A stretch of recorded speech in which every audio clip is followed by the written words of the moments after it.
This lab itself is one of my favorite areas, and I often tell my students, if you can't find me in my office or in the robotics lab, they'll probably find me up here in the 3D printing lab. My students know that. They know if they're doing a 3D printing project, they come to me and say, hey, can we try this? And I enjoy helping students discover designing objects to print them and make really cool designs to use on whatever project they're working on. And students get to use this industry level equipment anytime they want.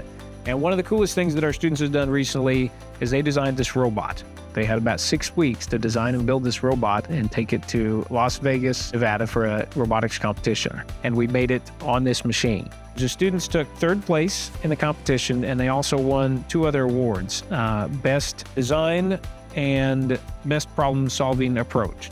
I was really proud of the students. They only had 6 weeks to design this and build it.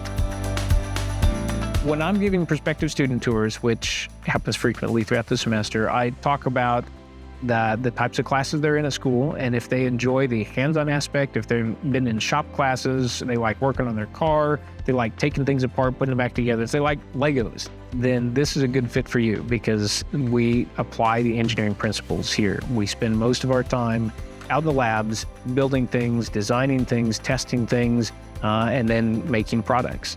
That's what I usually tell prospective students when they come in is, if you enjoy working with your hands, if so, this is the perfect program.